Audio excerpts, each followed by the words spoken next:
Salam alaikum à tous. Je suis très content de recevoir aujourd'hui Youssef Beloudjini. Ouais, Je vais tout de suite te laisser la parole pour te présenter, Youssef. merci Bilal, salam alaikum tout le monde. Donc moi, Youssef Beloudini, 32 ans, je suis ingénieur informatique de formation, spécialisé en gestion de projet et management. Aujourd'hui, j'habite aux Émirats, donc à Dubaï particulièrement, pour un projet de hijra avec ma famille, ma femme et mes enfants. Et en fait, c'est un changement radical de vie sur pas mal de choses, tant sur la partie environnement, pays, culture, business aussi, se rapprocher aussi de la religion parce que c'est très très important. Donc voilà, très rapidement. Et en termes d'activité, moi j'ai travaillé pendant quasiment 7 ans chez Decathlon en tant que, au début chef de projet et après manager d'équipe, sur 4 équipes dans la globalité avec des équipes à l'international où je manageais plus de 70 personnes pour un service qui était délivré dans 47 pays avec 8 supports de langue différents. Voilà, c'était assez intéressant. Et en fait, j'ai décidé de quitter l'aventure de Decathlon pour me mettre à mon compte.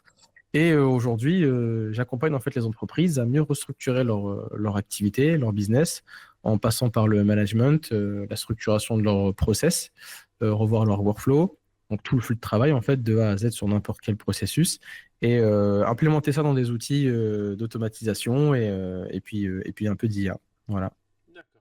Alors pour la petite histoire, on s'est rencontrés puisque moi bon, j'ai une autre activité également en France et j'avais besoin un petit peu En fait, je jonglais avec je sais pas combien de tableaux, de G-Sheet, Voilà, c'était très fouillis. Et ça m'a beaucoup impressionné à l'époque, c'est que tu as réussi à mettre un grand coup de dépoussiérage, puis surtout tu as réussi à restructurer et à optimiser une grosse partie de l'organisation. Alors à ce moment-là, moi je t'avais connu comme le consultant, l'expert en Notion, parce qu'on s'est servi de l'outil Exactement. Ouais. Notion. Et je voulais que déjà que tu m'en dises plus comment tu as abordé cet outil, comment tu l'as connu, et après la mutation de ton activité qui en a découlé. Bien sûr, bien sûr. C'est vrai qu'on s'était rencontrés sur LinkedIn par le biais d'un post de Oussama. Et ouais, il fallait restructurer ton activité à l'époque. Donc sur ton autre business. Il y avait beaucoup de trucs, c'est vrai, effectivement. Il y avait pas mal de G-Sheet, pas mal de Excel, et beaucoup de tableaux. On a pu tout centraliser dans un seul outil, donc Notion, justement, ou Notion pour ceux qui sont pas trop anglophones. Et en fait, pour la petite histoire, moi, quand j'ai commencé l'entrepreneuriat en parallèle du départ de chez Decathlon, je voulais accompagner les entreprises en faisant du coaching, et finalement, c'est pas trop ce qui était demandé à ce moment-là. Et moi, je travaillais sur un outil parce qu'en fait, je vais bosser sur plusieurs outils qui centralisent en fait une activité. Je vais utiliser Monday, je vais utiliser Jira, beaucoup pour l'entreprise, Jira, de la suite Atlassian, plein de trucs comme Asana, Trello, etc. Je les ai tous faits. Et en fait, je ne retrouvais pas d'outils en tant qu'entrepreneur qui allaient tout centraliser et qui allaient me permettre de ne pas avoir 50 onglets, 50 fichiers, etc. Jusqu'à ce que je découvre Notion. Donc, la première fois que j'ai ouvert Notion, c'était une page blanche, j'ai supprimé l'application. Et je suis revenu genre 2 semaines plus tard dessus. Et après, j'ai pris le temps vraiment de me former, de comprendre le truc, de voir comment ça fonctionnait, parce que tout le monde l'utilisait. Et c'est là que j'ai vraiment commencé à utiliser Notion. Et aujourd'hui, enfin, je le maîtrise complètement, l'outil, sur tous les niveaux. Par la suite, quand j'ai lancé vraiment l'entrepreneuriat à 100% et que je bossais que sur ça et que j'ai pu Decathlon en parallèle, ben, j'ai proposé en fait aux entreprises, enfin aux entrepreneurs plutôt dans un premier temps, de restructurer leur activité par le biais de Notion. Donc, de remettre toute leur activité dans un seul endroit. Je prenais le fait de plus utiliser 50 outils, de plus être perturbé dans 50 onglets et de tout mettre dans un seul endroit qui était organisé, structuré à la manière dont eux, ils réfléchissaient pour leur business, pour qu'ils puissent gagner du temps, pour qu'ils puissent se focaliser sur ce qui était le plus important, donc leur activité et le développement de celle-ci. Et puis, en fait, avoir une vision très, très claire de ce qu'ils faisaient dans leur business, quoi. D'accord. Et ça a Donc, bien marché. t'as Ça commencé a bien vraiment marché. par consultant. Par consultant vraiment par être consultant et support hein, au début. En fait, ouais, j'ai commencé par freelancing. Euh, donc, du coup, en tant que consultant, ouais, effectivement. Donc, j'apportais vraiment, j'étais un peu comme un business partner où je restructurais les activités. Du freelancing pur, quoi. J'étais freelance. Pendant ça a duré 6 7 mois, enfin plutôt 8 mois, j'ai envie de dire, sur 2024, jusqu'à ce qu'après, je crée directement l'entreprise, l'agence de Nexus. Et Et tout pour ça, avoir excuse-moi, hein, tout ça en même temps que tu as fait ton expatriation. Ouais, ouais, c'est vrai. Ouais, c'est vrai, c'est vrai. En plus, en fait, pour l'histoire, ça fait depuis 2021 qu'on voulait déménager aux Émirats avec ma femme. Et du coup, Notion va arriver dans l'histoire, pour mettre un peu de chronologie. Première fois qu'elle voulait qu'on aille à Dubaï, je lui ai dit, écoute, c'est hors de question, j'ai pas eu aller dans un pays qui s'est construit sous 50 ans grâce au pétrole, etc. Donc je m'étais même pas renseigné, je savais rien sur le pays, en tout cas sur les Émirats. Et quand on est arrivé, c'était en février 2021, je me souviens, c'était après Covid. On a en fait, on s'est pris une claque. Parce que moi, je lui ai dit, écoute, t'organises tout le voyage. Si c'est bien, on y retournera, on verra. Un de Comment? plus, un de Ouais, plus. un de plus. Et je lui dis, si c'est pas bien, par contre, je vais plus jamais entendre parler de Dubaï. Et en fait, déjà, quand tu arrives à l'aéroport, tu prends une claque parce qu'il est super grand, il est super beau. Quand tu compares à Charles de Gaulle, bah, t'as vu de vie la différence, tu vois. Tout est beau, tout est propre. T'as un service incroyable. Quand tu prends le taxi pour la première fois, tu vois les routes, tu te dis, mais c'est quoi ce pays? Tout est propre, tout est clean, les routes sont gigantesques, c'est super beau partout. Tu prends une deuxième claque. Et avec les jours qui arrivaient, à force de faire des activités, de découvrir le pays, découvrir la ville aussi, on a carrément été séduits, on est tombé amoureux en fait de cet endroit-là.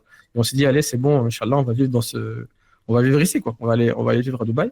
Sachant qu'à l'époque, j'étais salarié encore chez Decathlon, je savais pas comment j'allais faire. J'ai demandé à être muté, c'était compliqué.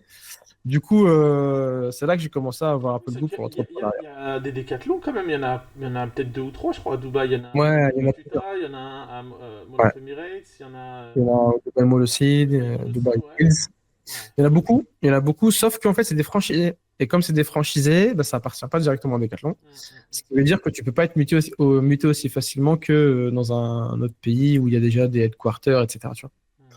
mm. C'est bien, c'est un process bien particulier. Ouais. Et du coup, ça n'a pas fonctionné. Donc, pas grave, je continue, j'ai des promotions, bref, responsabilités, etc. Et on retourne en août 2021. On s'est dit, allez, on avait vraiment trop aimé. Hein. On s'est dit, allez, on va repartir en 2021 en août, la même année, 6 mois plus tard. Et on se dit, on va aller pendant l'été et voir si c'est vraiment vivable ou pas. Tu vois. Mm. On avait pris le pari de faire ça. On est parti 15 jours ce coup-ci. Et en fait, c'est tellement bien fait, tellement bien climatisé, c'est tellement bien pensé, même s'il fait chaud dehors, qu'on s'est dit, bah c'est bon, let's go, quoi. Inch'Allah, on va aller vivre là-bas. Bah, tu sais, tu prends une canicule en France, hein, une bonne canicule qui dure 2 semaines, voire presque trois, parce que aujourd'hui, c'est ça les épisodes caniculaires en France, où rien n'est fait ni dans les logements, ni dans les centres commerciaux, ni dans les transports en commun. Rien n'est fait nulle part. Tu subis bien plus, pour moi, hein, à mon sens, tu subis bien plus la chaleur en France en canicule quand tu tapes du 41-42 degrés qu'à Dubaï. Hein. Même si à Dubaï on va taper du 45 des fois, voire peut-être 50, mais c'est pas la même. Alors déjà, c'est pas la même chaleur. De plus, bon, après, Ouais, il y a c'est sec. l'humidité. S'il y a l'humidité, mais t'as l'humidité, on va dire, qui vient de temps en temps de la mer, qui des fois ça peut être compliqué. Tu peux ruisseler tellement. Ouais, des fois, c'est chaud. Ouais, mais t'as quand même l'air marin. Et Ouais, c'est t'as ça. de l'air quand même. Et ça, vraiment, ça, pour moi, ça change tout. Bon, après, voilà, Ouais, faut quand même, c'est c'est pas spécial, fiction, tu c'est pas vois. tout le monde qui peut le supporter, mais tu sais, euh, pour moi aujourd'hui, t'as fait ce que beaucoup de personnes, on va dire, oublient de faire quand ils veulent s'expatrier. T'es allé tester, t'es allé éprouver, et surtout, t'avais déjà toi un doute sur la partie estivale, et tu t'es Ouais, dit, bah allez, je vais y aller pour voir. ouais, clairement. Bah, en fait, c'est clairement ce qu'il faut faire. En fait, une expatriation, c'est une grosse préparation. Et en fait, il faut prendre tous les critères, en fait. Il faut prendre tous les critères. Moi, j'avais fait un SWOT. Donc, avantage, force, faiblesse, menace, en comparaison à la France et les Tu Émirats. m'as montré le document, c'est une dinguerie. Franchement, il n'y a pas Ouais, d'autre mot. C'est vraiment, t'as pris tous les aspects de la vie, t'as rien laissé filer.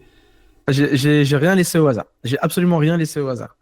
Et en fait, ben, dis-toi que quand tu viens on va dire, t'es de la classe moyenne, tu vois, j'étais à 3000 balles par mois, même pas, tu vois, j'étais mal payé en plus là-bas pour un ingénieur. Et ma femme, elle avait son salaire aussi, mais tu dis, purée, on va faire comment si on va vivre dans un pays ou même dans une ville où c'est extrêmement cher? Donc, du coup, la solution, c'était soit d'avoir un taf là-bas, soit de passer par l'entrepreneuriat. Et j'ai pris la deuxième taf qui est l'entrepreneuriat aujourd'hui, alhamdoulilah. Mais le truc, c'est que tu es obligé de tout calculer. Tu es obligé de te dire, est-ce que ça va le faire? Est-ce que je dois le budget? Est-ce que j'ai suffisamment d'épargne? Est-ce que je vais pas prendre des risques inconsidérés? Et quand tu calcules tout ça, après, tu dis si c'est faisable ou pas. Tu vois. Après, Rabbi nous a vraiment facilité. Avant de revenir à ça, avant d'arriver à cet épisode-là, c'est que quand on est parti en vacances, on est revenu. 2022, j'ai eu ma deuxième fille du coup qui est née de donc on n'a pas été aux Émirats. Et en 2023, on avait un ras-le-bol de tout par rapport au climat qui commençait à changer en France et tout ce qu'il y avait derrière. Et là, on s'est dit, allez, go, on va aller encore une vacance, une petite semaine aux Émirats. Et en avril 2023, on était à peine arrivé à l'aéroport, qui est en plus le terminal 3, c'est pas le plus beau. Je dis à ma femme, purée, j'ai l'impression de rentrer chez moi, tu vois. Ouais. Elle me dit, ouais, moi aussi. C'est pas mal, un truc de ouf. Et je lui fais, tu sais quoi, on était même pas encore passé la douane des Émirats pour aller dans les taxis. Tout. On est juste arrivé à l'aéroport, tu vois. Et je fais, tu sais quoi, vas-y, l'année prochaine, on se casse. Je dis, vas-y, l'année prochaine, on déménage. Et elle me dit, ouais, ok. Et c'est de là, en fait, que le projet est parti. C'est de là que j'ai commencé à encore plus chercher sur l'entrepreneuriat, plus chercher ce que je voulais faire, etc., etc. Introspection, machin, qu'est-ce que je veux faire, bref, tous les trucs qui te permettent de vraiment savoir sur quoi tu vas travailler. Et c'est là que pendant un an, donc de avril à avril de 2024, avril 2021 avril 2024, on a tout préparé. On a commencé à faire le SWOT. En plus, GPT venait de sortir à cette époque-là, ChatGPT venait de sortir à cette époque-là, donc je me suis pas mal aidé de ChatGPT pour ça, pour vraiment récupérer les informations que j'avais pas. Ça m'a vraiment bien aidé. Après, j'ai fait carrément, toujours dans Notion hein, pour le coup, parce que j'ai commencé à utiliser Notion avec ça. Dans Notion, j'ai directement mis toutes les étapes qu'il me fallait, genre 6 mois avant, 3 mois avant, 2 mois avant, 2 semaines avant, etc. Tout ce qu'il fallait d'un point de vue administratif, un point de vue médical, un point de vue santé. Enfin bref, j'ai tout pris. Et en fait, je vais comparer, on va dire, les 7 piliers de la vie qui étaient, attends, si je le retrouve là, parce que je vais pas dire, comme ça, je dirais pas de conneries. Tu as réussi en fait à processiser sur une timeline Ouais. toute l'expatriation. Alors je sais que, bon, je spoil un petit peu, tu comptais en faire soit une formation, soit vendre le SWOT, ou en tout cas le proposer à des personnes, parce que vraiment, pour l'avoir vu, hein, si quelqu'un souhaite s'expatrier aux Émirats et qu'il ne sait pas comment faire d'un point de vue pratique, ce que tu as produit, c'est énorme. Parce que tu n'as rien laissé au hasard, comme on disait tout à l'heure, et ça a permis pour tous ceux qui. Enfin, pour toi, en tout cas, ça t'a permis d'y voir plus clair. Et moi, je pense vraiment que pour toutes les personnes qui souhaitent également s'expatrier, ça a dû vraiment leur éclaircir leur vision. Ça leur a donné des milestones, des, euh, Ouais, le checkpoint ouais, est. voilà, c'est ça. Excuse-moi, en tout cas des étapes, des points d'étape, pardon, des points d'étape qui vont leur permettre de savoir où ils en sont dans justement ce process d'expatriation. Donc du coup, tu disais les sept points tu voulais citer, c'était quoi? Ouais. Et en fait, j'ai fait en 2 étapes. La première étape, c'était la préparation. Je vais te dire tout de suite. Sur le SWOT, j'avais mis l'aspect religion, parce que ça, c'est un truc qu'on voulait absolument améliorer par rapport à la France, qui était assez compliqué. Il n'y a pas de surprise, Travail. hein. En projet, Ah quand ouais. tu mets l'aspect religion en premier, Non, mais c'est le premier qu'on a mis. C'est le premier qu'on a mis, tu vois. il est, hein, de toute façon, Alhamdoulilah. c'est le premier truc qu'il faut faire. On l'a. Après, on a mis travail et vie professionnelle, toujours entre la France et les Émirats. Les finances et la fiscalité, la scolarité pour les enfants, la santé, le logement, la notion de famille, genre la famille, les parents, les cousins, etc. C'est Comment le ça va se seul, passer? depuis tout à l'heure dans ma tête, il y avait que des points verts. Je pense que c'est le seul qui est peut-être. C'est le seul point un peu plus compliqué. Ouais, Ouais. ouais. C'est le seul point un peu plus compliqué. Le sport aussi, parce que moi je fais pas mal de sport aussi, donc c'était important de savoir comment le faire. Et la vie quotidienne, qu'on peut mettre dedans, tu vois. La vie quotidienne, c'est un peu genre tes courses, enfin je sais pas, sécurité, tes habitudes, enfin bref, tout ce qui fait que Ton tu fais lifestyle, ta tout vie tous les jours. simplement. Voilà, c'est ton lifestyle, exactement. 6, 7, 8. Finalement, il y avait 9 thèmes, pardon. Il y avait 9 thèmes. Et j'ai mis du coup avantages, faiblesses, opportunités et menaces que j'ai encore sous les yeux là. Et j'ai fait vraiment cette grosse comparaison. Et à la fin, on s'est dit, bah, en fait, incroyable parce que il y a quasiment que des points positifs. Ouais. Il y a quand même à chaque fois des petites faiblesses, des petites menaces, des petites. Enfin, c'est normal. Faut prendre tout. Il faut pas fermer les yeux parce que tout n'est pas rose. Et Euh, avec le recul maintenant, quand tu reprends ton SWOT, est-ce que tu t'étais ouais, planté? absolument pas. De toute façon, comme on dit, moi, je suis issu de la gestion de projet. Dans chaque projet, parce que c'est un projet du coup d'expatriation, il y a c'est 80% de préparation et 20% d'exécution. Tu vois. Et quand tu prépares bien ton projet, les problèmes que tu vas rencontrer, tu les as normalement anticipés. Ce qui fait que tu vas pas être emmerdé dans Mais ton, par dans contre, ton projet.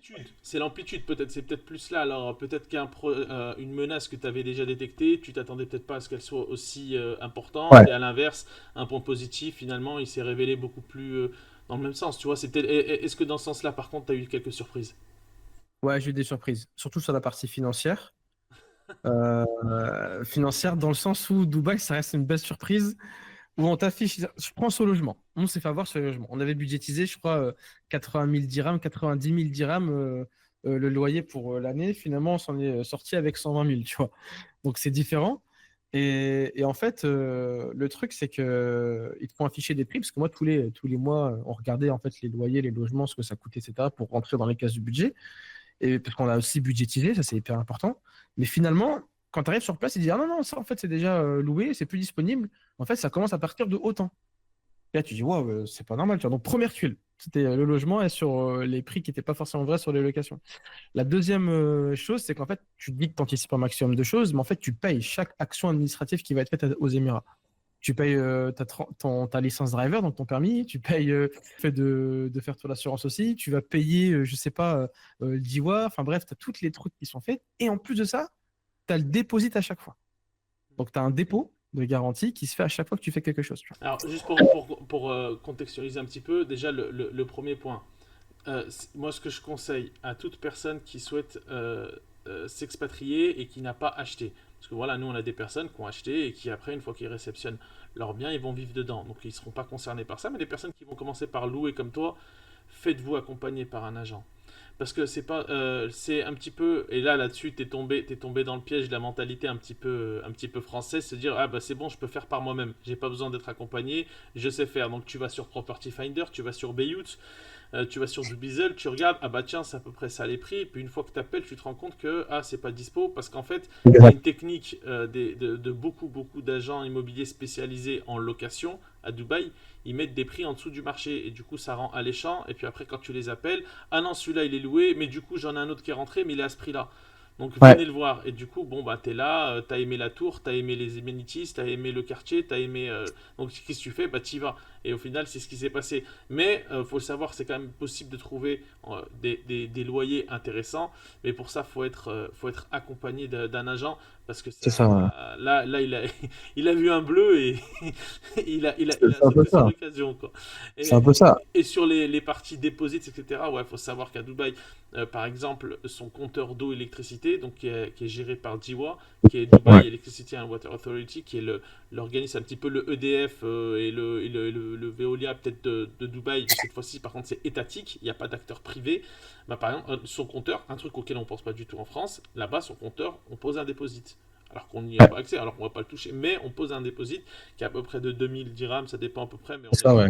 on est dans cet ordre de prix. Donc mine de rien, ça, bah, c'est une dépense, tu t'y attends pas. Plus une autre, plus une autre, plus une autre, c'est ce que C'est tu ça. disais. Donc là, ça faisait partie des différentes surprises. Et donc, excuse-moi, c'était pour un petit peu recontextualiser pour les personnes Ouais, qui ne normal. savaient pas. Et après, dans la préparation, moi, j'ai catégorisé du coup tout ce que j'ai mis dans le SWOT. J'ai tout catégorisé. J'ai catégorisé plus important. J'ai catégorisé, pardon, école, société, parce qu'il faut, si tu es en tant qu'entrepreneur, il faut que tu aies ta propre société aussi. C'est important. Pareil, je me suis fait aussi avoir sur la société parce que du coup, j'étais passé avec un organisme qui m'avait créer une LLC US. On pensait que c'était des choses qui étaient bien. En plus, haram alayhum, parce que ils ont joué avec la religion nanani, nanana, pour faire vendre quelque chose derrière qui est pas halal du tout et qui est de la fraude fiscale internationale. Parce que si vous faites une LLC US ou une LLC UK et que vous êtes français et que vous ne déclarez pas, même si vous habitez aux Émirats, c'est de la fraude fiscale internationale. Parce que moi, j'avais contacté du coup Daftime, donc Sami, Cyrine, qui J'allais y m'avait. venir. T'aurais Voilà. dû contacter notre ami Exactement. Samy. Moi, je me suis vite entouré des personnes qui ont pu m'aider par rapport à ça, mais malheureusement trop tard parce que les actions étaient déjà faites en France. Mais directement, il m'a dit non, Youssef, c'est de la fraude fiscale internationale. Moi, je savais pas. Donc, ce que j'ai fait, c'est que j'ai directement arrêté la société. J'en ai créé une autre derrière. Et ça m'a coûté, du coup, quasiment 5000 balles de création de société pour une première en LLC, quoi. Non remboursable. Les mecs, ils comprennent pas, ils font style, ils sont pas agréables une fois que les démarches sont faites. Et heureusement, il faut s'entourer des bonnes personnes. Il y a un truc qui est très très vrai aux Émirats et surtout à Dubaï, c'est que il faut avoir un bon réseau. Il faut connaître les bonnes personnes. Il faut demander. Il faut pas avoir peur de demander. Il faut pas avoir peur de demander conseil parce que tu as des personnes qui vont t'aider. Tu as des personnes qui vont te scammer, hein, mais tu as des personnes qui vont t'aider. Et moi, j'ai eu la chance de rencontrer les bonnes personnes qui m'ont aidé à recréer correctement la société à moindre coût, sans me faire trop avoir, etc. Donc ça, c'est bien. Mais il faut trouver les bonnes personnes et faire très très très attention. Très attention. Important ce conseil, hein, je confirme. Vraiment, le networking, il faut vraiment pas hésiter à se faire aider et à payer. Et à Ouais, il faut payer payer. pour se faire accompagner.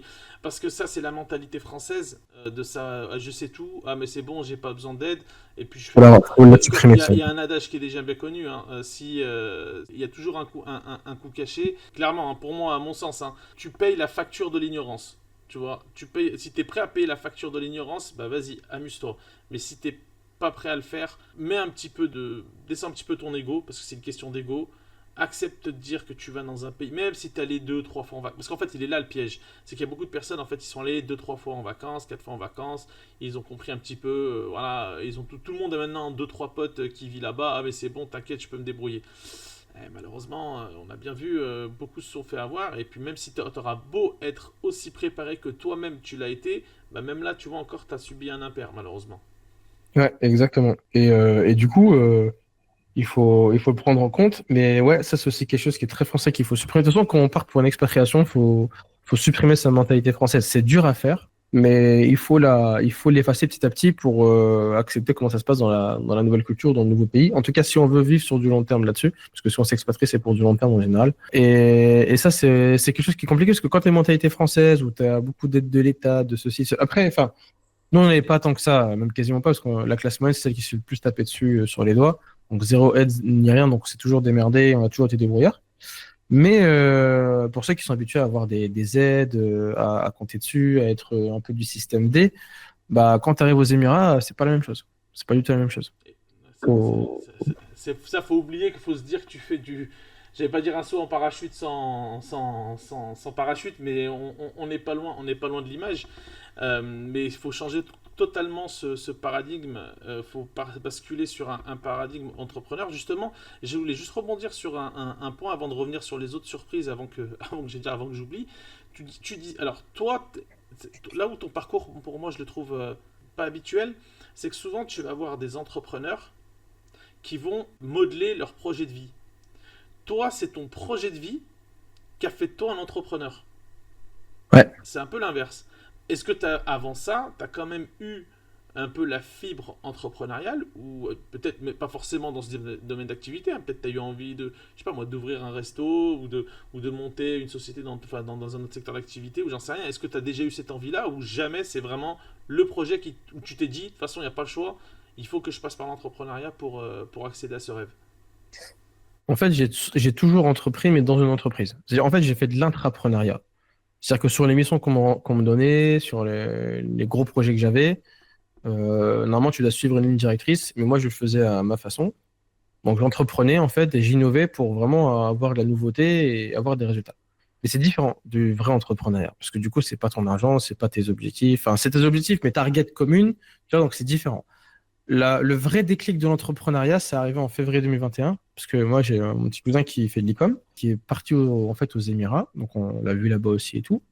Et quand j'ai vu son lifestyle, sa façon de travailler, ce qu'il faisait, ce qu'il aimait, qu'il n'y avait pas de contraintes, entre guillemets, hein, pas de contraintes, parce qu'il pouvait gérer son temps comme il voulait, son activité comme il voulait, qu'il vivait où il voulait, qu'il était digital nomade, et qui n'a pas forcément fait de grandes études. Alors que, alors, attention, je dénigre pas du tout le fait de faire des études ou pas, hein, parce que sachant que les études, c'est bien, mais il y a un certain niveau, faut se dire que les études, ça sert pas pour tout, quoi. En tout cas, pas sur ce genre de projet. Et j'ai eu un gros déclic. Je me suis dit, bah, pourquoi en fait, pourquoi moi je dois être condamné à rester en fait salarié dans un environnement qui ne me correspond pas forcément tout le temps, où je dois toujours avoir des ordres, où je dois toujours prendre 25 jours, c'est ça qui m'a fait un gros déclic, 25 jours de congé par an, plus les quelques jours ceci à côté. Et en fait, je suis pas libre moi-même de ma propre vie en fait. Et j'ai eu un gros déclic là-dessus parce que nous, dans notre éducation, alhamdoulilah, on a une très bonne éducation. Notre père, Abraham, il dit toujours, ouais, l'école c'est important, les études c'est important, vous aurez des bonnes places, etc., etc. Tu vois. Donc c'est ce que les parents idéalisent pour leurs enfants, ce qui est tout à fait normal en termes de sécurité, mais c'est pas forcément ce qu'on veut au bout d'un certain moment. Ce qui fait qu'en fait, bah, cette fibre entrepreneuriale, elle est arrivée quand je suis venu à Dubaï et quand j'ai vu comment mon cousin y travaillait, comment d'autres personnes que j'ai rencontrées sur place travaillaient également. Et je me suis dit, bah, pourquoi pas moi? Tu Je as me suis pris dit, pourquoi conscience pas du moi? plafond de verre que tu avais, Exactement. et tu t'es rendu compte que pour le faire péter ce plafond de verre, c'était devenir entrepreneur. En fait, le plafond de verre que j'avais, c'était la liberté qui m'était entravé. Je ne pouvais pas en fait faire ce que je voulais de ma vie parce que j'étais engagé avec une entreprise, engagé dans un cursus et dans le système du coup, qui fait que c'était compliqué d'en sortir. En plus, parce que quand tu es dedans, tu es formaté, tu penses différemment, enfin bref. Et quand j'ai vu ça, quand je suis venu aux Émirats, merci à ma femme d'ailleurs, parce que c'est grâce à elle qu'on a pu venir ici, le truc c'est que j'ai eu un vrai déclic pour me dire, ben, en fait, il est hors de question que je passe ma vie à rester derrière un bureau comme ça, à bosser pour quelqu'un, et que je ne gère pas ma vie comme je le souhaite. Jusqu'à ce que tu travailles en entreprise, même si t'es tes parents, t'es quand même libre de tes choix, libre de ce que tu veux faire. Tu vas aller dehors jouer avec tes potes, tu vas dehors, tu vas faire ci, tu vas faire ça. Enfin, t'as pas de contrainte, entre guillemets, à part le cadre que tes parents te donnent. Il y en a qui respectent pas forcément tout le temps, tu vois. Mais quand tu arrives dans le monde du travail, tu penses qu'il faut suivre tout ce que tout le monde fait, mais en fait, c'est pas ça la vraie vie. La vraie vie, c'est être libre de son temps. Pour moi, en tout cas, hein, c'est être libre de son temps, c'est faire ce que l'on veut quand on veut, c'est travailler avec qui on veut aussi. Tu vois, choisir les personnes avec qui on va travailler, choisir les personnes avec qui on va partager notre vie, enfin bref, ce que vous voulez. Et en fait, je me suis dit, bah, moi, il est hors de question que je continue comme ça. Il était hors de question que je continue comme ça. Même si j'avais une très belle carrière qui m'attendait. Hein. Attention. Hein. Mais je dis, allez, stop, et j'arrête. Il y en a beaucoup qui m'ont dit. Et justement, allez, on va faire une petite vue de l'esprit. Richard, je te le souhaite pas. Bon, ça marche plus, ça marche moins bien. T'es obligé de fermer la boîte. Tu penses que tu pourrais retourner dans le salariat? Hors de question. En fait, sauf si c'est vraiment ultime, genre il y a zéro solution, je peux pas, j'ai pas le choix, il faut absolument que j'en sais rien, je paie des factures. Ce serait la seule condition. Et encore, j'ai envie de dire, il faut apprendre à faire de l'argent, soit via du réseau, soit via le réseau networking, soit via les réseaux sociaux, soit via des produits, enfin bref, ce que tu veux. Et en fait, c'est sortir de sa zone de confort constamment. Ce qui fait qu'en fait, quand tu as appris la recette un petit peu à savoir comment faire de l'argent, bah, tu n'as plus qu'à la dupliquer sur quelque chose qui peut fonctionner, bien analyser le marché et retenter. Ça marche pas, tu retentes. Tu vois. Et en réalité, si on fait les choses correctement et bien, il y a zéro raison à ce que tu repartes en salariat. Faut juste recalculer et voir son niveau de vie. Il n'y a que ça qui change, jusqu'à ce que ça reparte. Tu fais un point, ça, justement? Revoir un peu et tes objectifs, et tes forces, tes faiblesses, un point stratégique. Est-ce que tu t'es fait des points d'étape, des choses comme ça? Est-ce que tu as mis ça en place? Ouais. Tous les mois, déjà, je fais le bilan du mois par rapport à l'activité, par rapport à ce qui s'est fait, etc. Et tous les trimestres, je fais toujours une grosse introspection. J'appelle ça la rétrospective, où en fait, je regarde quels ont été les succès, quels ont été les échecs. Tu vois, qu'est-ce qui est à conserver, qu'est-ce qui est du coup bien mais à améliorer. Et en fait, quand je regarde ces quatre choses-là, enfin, qu'est-ce que je dois arrêter aussi. Et quand je regarde ces quatre choses-là, bah, en fait, je me mets des nouveaux objectifs, toujours en cohérence avec l'objectif que je me suis donné dans l'année. Je me mets des nouveaux objectifs, des sous-objectifs en fait, et je fais en sorte de les tenir. Tu vois. Et après, c'est une rigueur d'esprit à avoir, mais en fait, c'est comme ça que j'arrive toujours à garder le cap et pas être trop dans la merde, pas être trop en galère, tu vois, ou avoir de nouvelles opportunités. Et en fait, il faut tout le temps se renouveler, il faut tout le temps sortir de sa zone de confort, il faut tout le temps innover pour soi-même, en fait. Parce que si tu n'apprends pas, si tu n'innoves pas, en fait, tu restes dans ta zone de confort et au bout d'un moment, tu crèves.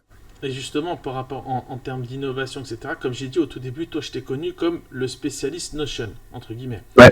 Parce que voilà, c'était un petit peu peut-être ta zone de génie à ce moment-là, qui t'a aidé aussi à faire la hijra et à atteindre ton indépendance financière. Et toujours dans avec ce process de remise en question, à ce moment-là, tu as commencé à voir que l'activité peut-être stagnait, peut-être même un petit peu régressait un petit peu. Et là, tu as basculé sur ton nouveau projet. Je vais te laisser peut-être t'expliquer un petit peu déjà comment t'en es arrivé là, ta réflexion et ce que tu as mis en place pour changer. Ouais. Du coup, l'épisode déjà, la préparation elle était terminée. Voilà, comme je disais, pour finir juste ça, après sur la préparation, j'ai mis par catégorie, donc j'ai mis école, documents, société, logement et vie quotidienne, santé et avant le départ et l'arrivée. C'est important de mettre ça parce que du coup, on va savoir quelles sont les étapes qui vont nous permettre d'être efficaces dans notre expatriation quand on va arriver. Et une fois qu'on a fait tout ça, qu'on est arrivé, qu'on a déménagé, qu'on a tout fait, qu'on prend le fameux billet aller sans retour, il y avait l'activité qui tournait. Moi, le début 2024, l'activité, elle était en janvier, en fait, c'était très creux, c'était le lancement. Février, mars, avril, mai, même début juin, ça a bien explosé, bien explosé. Après, j'ai fait une pause parce qu'on a déménagé en juin. Donc juin, j'ai fait une pause, donc je postais moins, j'étais moins visé, donc forcément, j'avais pas d'entrée client. Juillet, pas de clients parce que c'est les vacances, machin, il y avait rien, que dalle. Août, ça a commencé à repartir. Dont toi, on avait commencé à travailler ensemble à partir du mois d'août, donc tu étais un client parmi d'autres qui est arrivé. Et en fait, sur cette période de creux, entre juin et juillet, en plus du déménagement, bah, j'ai retravaillé en fait certains positionnements de mon offre. C'est là que j'ai commencé à mettre en avant les process. Parce que avant juin, je faisais que du Notion, je parlais pas de process. Et après juin, du coup, j'ai retravaillé pendant quelques semaines l'offre pour me repositionner en mettant en place les process et du coup, pas que le Notion. Tu vois. Donc il y avait deux offres à l'époque. Ensuite, ça fonctionnait bien, mais ça commençait à être intéressant en termes de contrats, etc. On a retravaillé ça de manière très très professionnelle avec du cadre, des contrats, etc. derrière. Et on a créé la société du coup en octobre. Enfin, j'ai créé la société en octobre, donc The Nexus. où là, j'ai fait passer en agence pour du coup organiser les entreprises, tu vois, comme on le faisait avec du Notion, en masse. Et c'est là qu'on a retravaillé l'offre une fois de plus. On a retravaillé l'offre, on est allé un peu plus dans le détail, on a mis beaucoup plus d'informations, on a implémenté encore plus de choses, encore plus d'automatisation, on a mis de l'automatisation externe aussi. Enfin bref, je rentre pas dans le détail du truc. Mais du coup, on est parti sur un autre positionnement et on a attiré des gros clients. Mais ça a été le trimestre le plus difficile. C'était le meilleur trimestre en termes de business, mais le plus difficile en termes de morale. Comment? En termes d'exécution, peut-être? Exécution, ça a été, mais c'était long quand même. C'était long, c'était des gros projets. Et c'était aussi les premiers clients à Dubaï. C'est pas la même façon de travailler, même si c'était francophone. Et en fait, après, ça a été compliqué parce que du coup, je postais plus sur les réseaux correctement. Les gens ne savaient plus exactement ce que je faisais par rapport à ce nouveau positionnement. Et il y a eu une petite période de creux qui fait qu'il a fallu que je me renouvelle une fois de plus. Donc, c'était au moins la c'était une fois, deux fois, trois fois, troisième fois que je me renouvelais. Et c'est là que j'ai décidé de bifurquer sur du consulting, toujours avec l'implémentation de Notion, hein, mais ça en plus. Donc du consulting sur la restructuration de société plutôt que de faire juste du Notion, parce qu'il y avait un problème de scalabilité, parce qu'il y avait un problème aussi de pricing au bout d'un certain moment. C'était compliqué à pricer très très haut, parce que les gens ne comprenaient pas. Donc il fallait vraiment revoir certaines choses sur la partie marketing, sur la partie off, qui permettait d'être beaucoup plus efficace dans l'exécution. Et puis aujourd'hui, alhamdoulilah, hein. Parce que ce Nexus, un Nexus, c'est plusieurs cœurs, c'est plusieurs noyaux en fait. C'est toujours la fibre IT, tu vois, qu'il y a dessus. Et en fait, c'est plusieurs noyaux qui, à l'époque, c'était vraiment la productivité de l'entreprise, l'activité de l'entreprise et le leader et les équipes qui constituent du coup le Nexus, c'est le noyau de la société, tu vois. Donc, c'est-à-dire activité plus humain, plus outil qui fait que tu as un noyau qui est ton Nexus et qui fait que ton entreprise, c'est quelque chose qui est unique et très puissant, tu vois. Donc, pour reprendre un peu un langage startup, finalement, tu as pivoté, tu as fait un shift, en fait, tu es passé, même du coup, tu l'as fait 3 fois. Moi, pour la petite histoire et pour que tout le monde comprenne bien aussi ce que tu fais, faut se rendre compte d'une chose, c'est que Youssef, quand il rentre dans ta société, il se met à ta place. Et c'est cette capacité-là, je te le dis, je te l'ai dit en privé, je te le dis en public, qui m'a impressionné. C'est que tu arrives à te mettre à la place, notamment du CEO, pour le coup, ça dépend quel poste tu vas aider, et à faire de l'entreprise du client la tienne. Et vraiment de comprendre les tenants, les aboutissants, les défis, les frictions, les points forts. Et c'est à ce moment-là où après, c'est une fois que tu as implémenté tout ça, et c'est là où pour moi je trouve que c'est là qu'il y a ta zone de génie, c'est que tu arrives après à en tirer au moins déjà un fil conducteur. Après tu vas broder, tu vas faire plein de choses, tu vas peut-être revenir en arrière, tu vas retravailler ça, mais c'est là où moi ça m'a impressionné, c'est parce que tu avais cette capacité à te mettre à ma place et à voir des choses que moi je voyais, qui même des fois qui pour moi étaient naturelles, tu as réussi à le voir aussi. Et je me dis, attends, ce mec il arrive à le faire pour ça. Là, il a un autre call avec quelqu'un d'autre, il va faire pareil. Il fait. Alors déjà, moi j'ai déjà assez de mal à suivre mes propres business. Tu vois, c'est là où moi je trouve que ça a été très très fort. Donc c'est pour ça que bien se rendre compte qu'aujourd'hui c'est une activité. Quand ils écouteront ce podcast, ils iront un petit peu se renseigner sur toi, peut-être qu'ils feront des devis ou quoi. Et quand ils verront le pricing, posez-vous bien les questions. La bonne question, c'est que à ce prix-là, il faut savoir pourquoi vous payez. Et moi, je vous le dis là-dessus, vous payez pour une réelle expertise et ça se monnaie. D'ailleurs, au niveau du pricing, peut-être que tu peux nous dire un petit peu plus aujourd'hui. Est-ce que tu as sorti des offres? Est-ce qu'il y a des choses? Est-ce que tu continues? Alors, tu nous disais que tu étais plus tourné un moment sur les solopreneurs.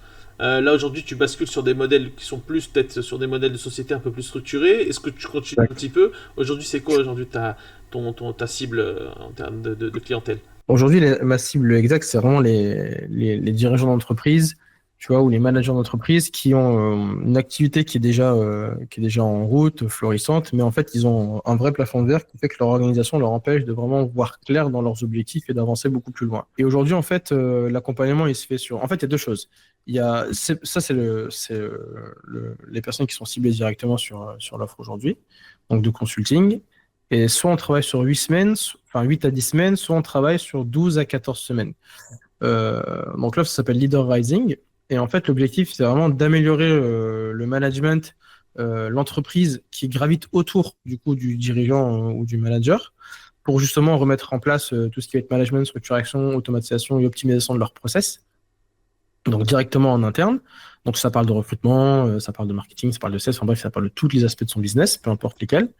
pour que justement il voit plus clair et qu'il gagne du temps et qu'il se focalise sur son chiffre d'affaires. Ça, c'est sur devis, ça dépend le nombre de semaines qui est travaillé par rapport à ça. Ça varie aussi de l'activité, mais en général, on est entre 10 et 20 000 sur l'accompagnement en fonction de ce qui doit être fait. Et euros, bien sûr. Sur le Company Rising, donc là, sur 12 à 14 semaines, on a du coup tout ce qui se fait sur la partie Leader Rising, donc l'implémentation interne, etc., plus l'implémentation de Notion ou d'autres outils s'ils sont déjà utilisés, avec automatisation externe qui sont incluses, avec vraiment la construction d'un écosystème complet de son entreprise dans un seul outil pour qu'on puisse gagner énormément de temps et qu'ils puissent vraiment travailler sur une seule même ligne directrice sur toute la boîte. On est vraiment sur devis parce que ça dépend ce qu'il va y avoir, s'il y a l'intégration, quel type d'automatisation, s'il y a du méta, s'il y a du serveur. Il y a vraiment énormément de choses qui rentrent en compte là-dedans et ça peut aller, ça commence à partir de 35 000 euros, 30-35 000 euros. D'accord. Alors, moi, je suis venu te voir parce que je sentais que je pêchais sur. J'avais besoin d'aide, clairement. Parce que je pense que aussi, quand tu es entrepreneur, il faut accepter cette réalité-là. C'est que des fois, tu vas avoir besoin d'aide parce qu'il y a des choses auxquelles tu ne maîtrises pas forcément et que c'est pas ta zone de génie, donc ça n'a pas d'intérêt de rester dedans. Il y avait une douleur, clairement, il y avait une douleur et tu l'as enlevée. Aujourd'hui, tes nouveaux clients, tes autres clients qui sont sur des structures qui sont bien plus grandes aujourd'hui, comment est-ce que c'est toujours les profils? Est-ce qu'ils ont toujours affaire un petit peu aux mêmes problématiques? Aujourd'hui, à quel moment? Parce que le problème que quand tu gères une entreprise, et encore plus quand elle tourne et qu'elle tourne bien, parce que toi tu interviens, t'es pas en early stage, t'es pas au début, t'es pas à la fondation. Non. Tu sais, souvent on dit qu'une entreprise, surtout quand une entreprise elle est en croissance, c'est comme construire une voiture pendant que tu roules. Et malheureusement, quand tu fais ça, t'as pas forcément le retour nécessaire et la capacité de te rendre compte que, attends, là je vais dans le mauvais sens, ou je fais ça de travers, parce que t'as le quotidien à gérer, t'as les challenges du quotidien, et t'éteins 10 incendies par jour. À quel moment, moi c'est ça que je me dis, parce que tous les entrepreneurs devraient avoir besoin d'un service comme le tien, arrivé à un certain temps, et moi je me dis, qu'est-ce qui fait que certains se rendent compte que là, ils bloquent? En fait, ils ne se rendent pas toujours compte, jusqu'à ce qu'on leur montre le problème. C'est ça le truc. Et c'est ça qui est un peu compliqué des fois, c'est que en fait, l'organisation et la structuration, c'est très sous-coté. Parce que les gens vont penser aux leads, les gens vont penser au marketing, les gens vont penser vraiment à avoir de l'acquisition et puis faire rentrer de l'argent, ce qui est normal parce que c'est le nerf de la guerre. Mais en fait, derrière, il y a toute une structuration qui fait que ça joue en fait sur les résultats. Et en fait, souvent, ceux qui viennent me voir, c'est quand ils vont se dire, voilà, Youssef, moi, je commence je commence à être trop chargé, j'ai trop de choses à gérer simultanément, mes équipes, ils avancent pas correctement, j'arrive pas à avoir de la visibilité sur ce qui se passe, mes résultats sont en dents de scie. Ok, c'est pas clair sur ce qui se passe dans mon activité. Enfin, file-moi un coup de main. En général, c'est un peu à partir quand ils sont vraiment submergés ou que ça avance plus, c'est là que les gens viennent me voir. Et autrement, c'est quand je discute avec eux ou peu importe, et qu'on creuse, bah là, ils vont se rendre compte qu'il y a un problème de vision, un problème de stratégie, un problème de structuration interne. Le recrutement aussi, c'est extrêmement important et c'est souvent très mal mis en avant. Tu vois, moi, quand je suis passé manager chez Decathlon, la première chose que j'ai fait, c'était 2 mois de formation et de intense stage sur du RH, parce qu'on était les premiers RH des collaborateurs. Donc, recrutement très, très important. Et en fait, c'est vraiment ça. C'est dès qu'ils se rendent compte qu'il y a un vrai problème dans leur activité de leur structuration, qu'ils voient plus clair, qu'ils savent plus comment avancer, c'est là que j'interviens. D'accord. Et en parlant de recrutement, justement, je me dis, aujourd'hui, t'es tout seul, parce que tu as réussi à optimiser la machine elle est tellement calibrée que tu arrives à gérer tout ça comme un maestro. Mais à quel moment tu penses que même toi tu vas devoir commencer à recruter, à devoir un petit peu aussi peut-être faire de l'acquisition de leads et tous ces aspects-là? À quel moment tu penses que tu vas devoir passer à ces steps? En fait, je ne suis pas tout seul à 100%. J'ai un partenaire aussi, un très bon ami et partenaire qui bosse avec moi sur certaines phases de l'automatisation. Et du coup, on va dire que sur la répartition du travail, on est à 90% de charge sur moi et 10% lui dès qu'il y a de l'automatisation, en fait. Ou plutôt 80-20. Sur la globalité, c'est moi qui gère le tout, mais dès qu'il y a un peu plus d'automatisation poussée sur certains aspects seulement, c'est lui qui va s'en charger. Sinon, dans la majorité, je suis tout seul. Et moi, je pensais vraiment recruter à partir du moment où je voulais avoir beaucoup plus d'acquisition. Quand j'aimerais en fait développer plus l'activité, là je trouve que c'est suffisant, tu vois, j'ai pas besoin d'en avoir plus, mais au bout d'un moment, j'ai aussi des ambitions et des objectifs. Et l'idée c'est de recruter dès que je vais vouloir atteindre certains niveaux de chiffre d'affaires. Tu vois, c'est quand je parle à 100, 200, 300 k par mois, tu vois, ou même à l'année. Enfin, tout dépend en fait. C'est encore comme le positionnement, le pivot il est assez récent. Là, C'est J'allais te poser la question, ce serait comme quel modèle? Un modèle un peu à la McKinsey, à la Deloitte, etc., où tu vas pouvoir ouais, ça. placer des Ouais, consultants dans les entreprises, au plus grande exact. des entreprises? En fait, c'est ça l'objectif. C'est là j'ai changé. En fait, c'est plus un modèle agence que j'ai fait, c'est un cabinet. Donc c'est plus une agence, c'est un cabinet parce que consulting, même s'il y a de l'automatisation et tout là-dedans, bah, ça reste des outils, mais ça reste dans le consulting et l'advice qu'on va donner. Et le but, c'est vraiment d'éprouver tout ce modèle-là avec les clients que je vais avoir et que j'ai, pour ensuite avoir d'autres consultants et effectivement faire un cabinet de plus grande ampleur, ou en tout cas plus petite ampleur dans un début et après une plus grosse ampleur sur du moyen long terme. Et puis justement, placer des consultants qui vont pouvoir accompagner les entreprises telles que je le fais aujourd'hui. L'idée, c'est vraiment ça. C'est vraiment d'étendre la société de manière à ce que ce soit vraiment un cabinet d'expertise, de restructuration et d'organisation de boîte pour les aider vraiment à travailler sur plusieurs aspects de leur entreprise. D'accord. Et j'allais te poser une question, mais tu l'as déjà un petit peu répondu tout à l'heure. Tu sais, on dit qu'il y a deux types d'entrepreneurs. Tu as les entrepreneurs, enfin, pour ceux qui sont basés à Dubaï, il y a ceux qui continuent à faire du business en France, mais qui vivent à Dubaï. Donc finalement, c'est juste des résidents, hein, ils n'ont pas de substance économique réelle finalement aux Émirats. Et tu as ceux qui vraiment font de l'entrepreneuriat aux Émirats. Ouais. Et toi, finalement, bon, aujourd'hui, bon, logiquement, du fait que tu es francophone, etc., forcément, tu as commencé avec la France. Et là, tu m'as dit, même si tu m'as dit que tu as bossé notamment avec une agence IMO, un de nos confrères à Dubaï, mais c'était des francophones, donc bon, après, c'est le réseau qui veut ça aussi. Toi, aujourd'hui, tu souhaites peut-être développer ton entreprise plus vraiment aux Émirats, à Dubaï et faire du business sur place parce que peut-être tu as vu justement un grand manque ou tu comptes continuer aujourd'hui en France parce que c'est là qu'aujourd'hui ton activité qui s'entend plus facilement. En fait, j'aurai les deux, mais sous deux personnages différents. Moi, j'ai une belle audience et je commence à avoir une belle communauté sur Twitter. Parce que moi, je viens de Twitter, en fait, à la base, donc X. Ici, je cible uniquement les solopreneurs et freelance qui veulent restructurer, organiser leur activité, avoir des meilleures méthodologies. Donc, avec eux, pardon, ce sera le seul marché francophone pour lequel je vais faire du business avec eux. Et ça, c'est vraiment en ligne, c'est de l'infoproduit, c'est différent. En se basant sur l'expertise pure du consulting, pour revenir un petit peu au sujet principal, mon objectif, c'est plutôt d'étendre aux Émirats et pas forcément en France. Je garderai, s'il y a des opportunités qui se font en France, bah voilà, ça se fera quand même. Mais l'objectif, c'est d'avoir, on va dire, un bon 80-20, voire même 70-30 de marché qui se fait aux Émirats plutôt qu'en France. Parce que j'ai fait pas mal aussi de prospection physique, porte à porte, etc., pour voir un peu les besoins, benchmarker, sonder. T'as fait du tap-tap à Dubaï. Ouais, du digital, ça peut.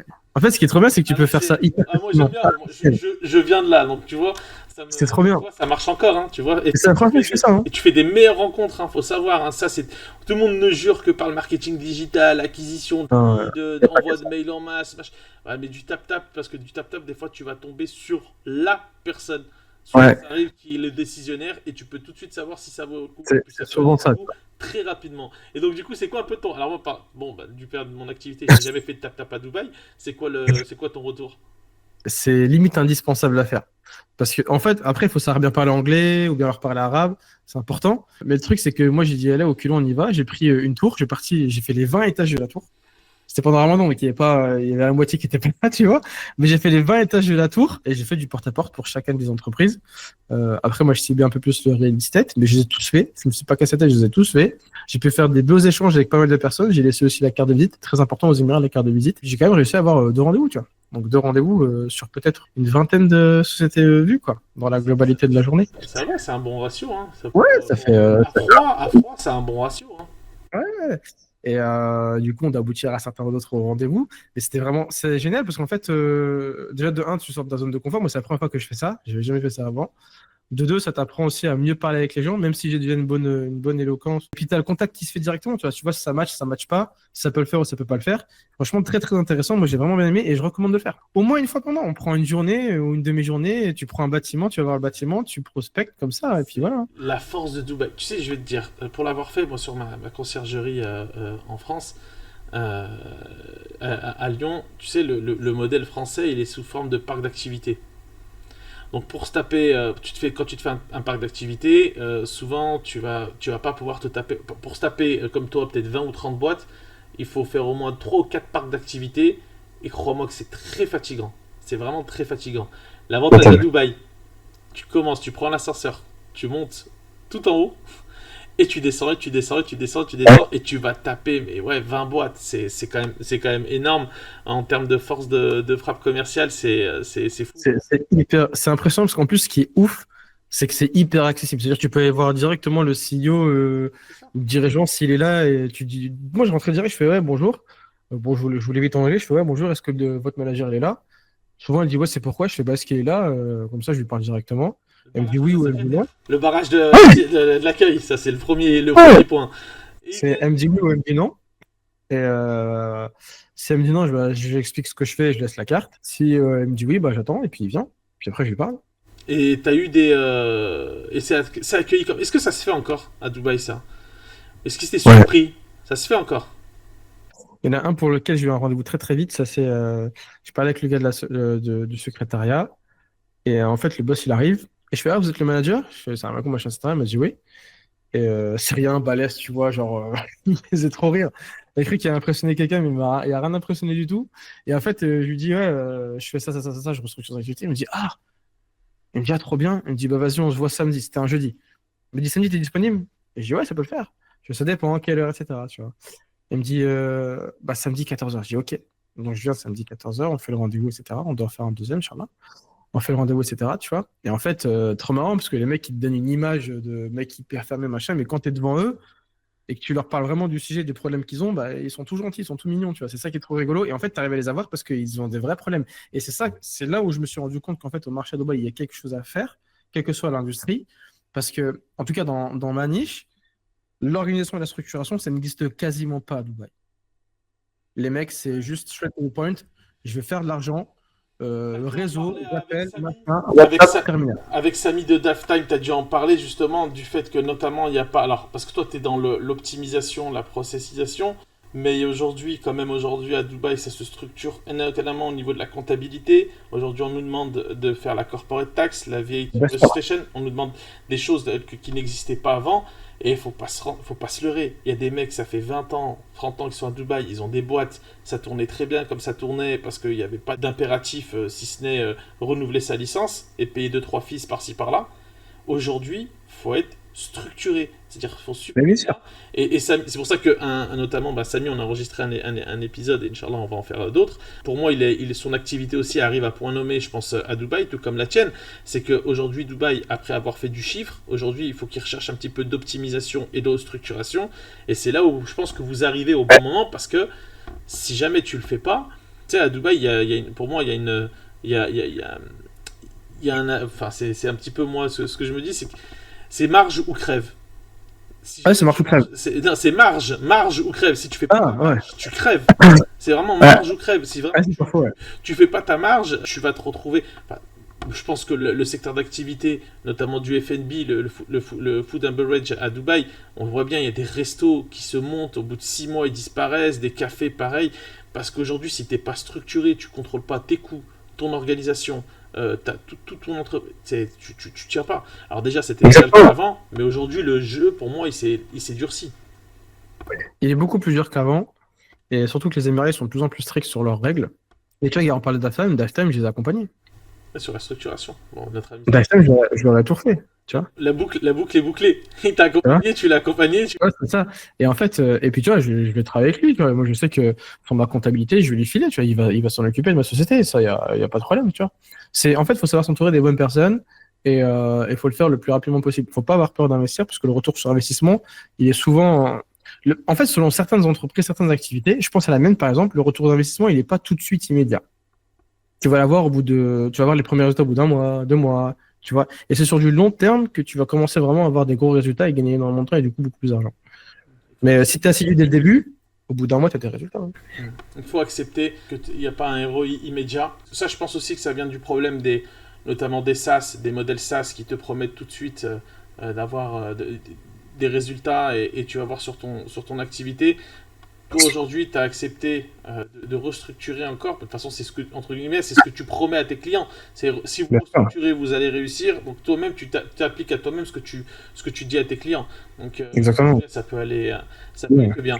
Juste, on va bientôt finir cette première interview. Inch'Allah, j'espère qu'on aura l'occasion d'en faire d'autres parce qu'il y a encore Bien plein sûr, de on va sujets faire d'autres. qu'on n'a pas abordés. C'est quoi le next step là pour 2025? Next step pour 2025, avoir une vitesse de croisière sur l'activité. Parce que tu vois, l'entrepreneuriat, quand tu débutes, parce que moi je suis très jeune dans l'entrepreneuriat, j'ai qu'un an là-dessus, c'est vraiment avoir une vitesse de croisière sur de l'acquisition et des revenus qui sont intéressants. Et aussi commencer à intervenir sur des grosses boîtes, soit sur de la conférence, soit sur de la formation, sur justement ces sujets qui sont extrêmement sensibles et importants. Tu vois. Donc c'est stabilisation et on va dire un peu plus de notoriété, quoi. D'accord, Inch'Allah. En tout cas, qu'Allah te Voilà. facilite. En tout cas, Amen. c'est mérité et je suis sûr que, Inch'Allah, ça va fonctionner. On va entendre encore parler de Youssef Viloudini et de The Nexus. Bah écoute, on va arrêter là sur ce point-là. Comme je t'ai dit, je suis vraiment très content d'avoir pu échanger avec toi. À Ça nous partager. plaît encore, on a mis du temps à le mettre en place. Ouais, c'est J'espère vrai. que maintenant qu'on a ouvert la brèche, j'espère, Inch'Allah, ya Rabbi, qu'il va y avoir d'autres épisodes et sous d'autres formats. Est-ce que tu veux peut-être, je sais pas moi, peut-être un dernier mot de la fin pour les personnes qui écoutent cet épisode? En vrai, faut juste pas avoir peur de faire quelque chose. Faut vraiment se lancer, tester. Il faut toujours avoir un coussin de sécurité, dans le sens où, je sais pas si vous êtes salarié, par exemple, bah, testez un projet sur le côté, entreprenez sur le côté, faites plus d'heures, parce que en toute honnêteté, moi, c'est clairement ce que j'ai fait. Avant d'être 100% entrepreneur, bah, je me levais le matin très très tôt, 4-5 heures du matin, je bossais sur mon activité. Après, je ramenais mes enfants. Après, j'allais travailler. Le soir, je bossais encore un peu. Le lendemain, je recommençais. Et j'ai fait ça pendant plus d'un an et demi jusqu'à ce que j'ai des résultats. Et en fait, il faut se dire que tout travail mérite salaire. Et puis, au bout d'un moment, il y a toujours des résultats. Quand je dis salaire, c'est aussi dans les résultats. C'est pas forcément de l'argent. C'est qu'au bout d'un moment, quand on travaille, et surtout intelligemment, ça ne veut pas dire que vous travaillez dur et longtemps que vous allez être efficace. Il faut vraiment travailler intelligemment pour se dire, OK, qu'est-ce que je fais? Qu'est-ce que je sais faire? Qu'est-ce que je vais mettre en avant? Qu'est-ce qui pourra me faire plaisir demain? Comment je vais pouvoir être libre sur ce que j'ai envie de mettre en place? Et comment je vais pouvoir aussi ne pas passer ma vie à travailler juste sur ce que je veux faire et vivre comme j'ai envie de le faire, quoi. Après, ça dépend des objectifs de chacun. Mais en fait, la seule chose que je pourrais dire pour finir, c'est oser et faites.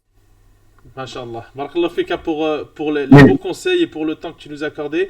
Bon, sinon, vous connaissez tous la musique. Commentez, partagez, des petits likes. On a besoin de faire travailler cet algorithme pour pouvoir faire en sorte que ce podcast soit de plus en plus connu et surtout qu'il y ait de plus en plus de personnes qui puissent un petit peu accéder à cette valeur-là parce que on va ramener encore d'autres personnes avec autant de valeur que Youssef et ça va être hyper intéressant.